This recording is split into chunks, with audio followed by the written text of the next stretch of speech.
महाशिवरात्रि व्रत पौराणिक कथा, जरूर पढ़े ये कथा, मिलेगा व्रत का पूरा लाभ।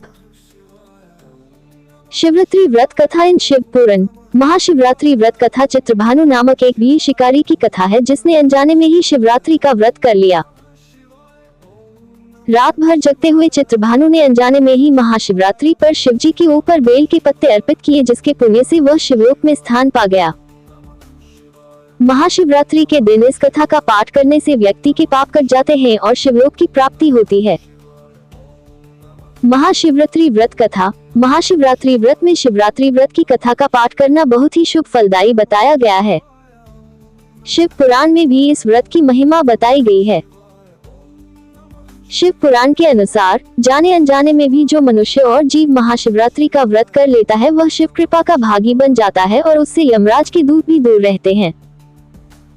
इसलिए महाशिवरात्रि व्रत में शिव भक्तों को महाशिवरात्रि की इस कथा का पाठ जरूर करना चाहिए। महाशिवरात्रि व्रत कथा। पूर्व काल की बात है, चित्रभानु नामक एक शिकारी था। वह शिकार करके अपने परिवार का पालन पोषण करता था। उस शिकारी पर साहूकार का काफी कर्ज था, लेकिन वह उसका कर्ज समय पर नहीं चुका पाया। फिर साहूकार ने शिकारी को शिव मठ में बंदी बना लिया। जिस दिन उसे बंदी बनाया गया उस दिन शिवरात्रि थी। चतुर्दशी के दिन उसने शिवरात्रि व्रत की कथा सुनी और शाम होते ही साहूकार ने उसे अपने पास बुलाया और ऋण चुकाने के बारे में कहा। उसके बाद वह फिर शिकार की खोज में निकला। बंदी गृह में रहने के कारण वह बहुत भूखा था। शिकार की तलाश में वह बहुत दूर निकल आया। अंधेरा होने पर उसने जंगल में ही रात बिताने का फैसला किया और एक पेड़ पर चढ़ गया। उस पेड़ के नीचे शिवलिंग था जो बेलपत्र के पत्तों से ढका हुआ था। शिकारी को उसके बारे में जानकारी नहीं थी। पेड़ पर चढ़ते समय उसने जो टहनियां तोड़ी वह शिवलिंग पर गिरती रही। इस तरह से भूखे प्यासे रहकर शिकारी का शिवरात्रि का व्रत हो गया और शिवलिंग पर बेलपत्र भी चढ़ गए। रात के समय एक हिरनी पानी पीने तालाब पर आई।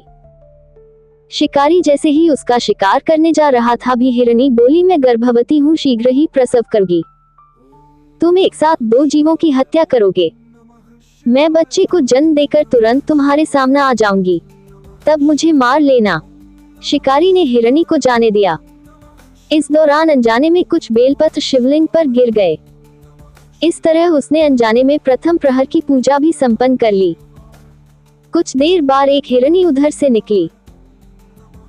जैसे ही शिकारी उसे मारने के लिए धनुष बाण चढ़ाया तो हिरनी ने विनम्रता पूर्वक निवेदन किया, हाँ शिकारी, मैं थोड़ी देर पहले ही ऋतु से निवृत्त हुई हूँ। कामातुर विरहिणी हूँ, अपने प्रिय की तलाश में हूँ। अपनी पति से मिलकर मैं तुम्हारे पास आ जाऊंगी। शिकारी ने उसे भी जाने दिया। रात का आखिरी पहर बीत रहा था, तब भी कुछ बेलपत्र शिवलिंग पर जा गिरे। ऐसे में शिकारी ने अनजाने में ही अंतिम पर की पूजा भी कर ली। इस दौरान वहां एक हिरनी अपने बच्चों के साथ आई। उसने भी शिकारी से निवेदन किया और शिकारी ने उसे जाने दिया। इसके बाद शिकारी के सामने एक हिरन आया। शिकारी ने सोचा, अब तो मैं इसे यहाँ ने नहीं जाने दूंगी, इसका शिकार करूंगी। तब हिरन ने उससे निवेदन किया कि मुझे कुछ समय के लिए जीवन दान दे दो। शिकारी ने पूरा रात की घटना उस हिरन को सुना दी। तब हिरन ने कहा कि जिस तरह से तीनों पत्नियां प्रतिज्ञाबद्ध होकर गई हैं, मेरी मृत्यु से अपने धर्म का पालन नहीं कर पाएंगी। जैसे तुमने उन्हें विश्वापात्र मानकर छोड़ा है, मुझे भी जाने दो। मैं उन सबके साथ तुम्हारे सामने शीघ्र ही उपस्थित होता हूँ। शिकारी ने उसे भी जाने दिया। इस तरह सुबह हो गई। उपवास, रात्रि जागरण और शिवलिंग पर बेलपत्र चढ़ाने से अनजान में ही शिवरात्रि की पूजा पूर्ण हो गई। लेकिन अनजाने में हुई पूजा का परिणाम उसे तत्काल मिला। थोड़ी देर बाद हिरन और उसका परिवार शिकारी के सामने आ गया।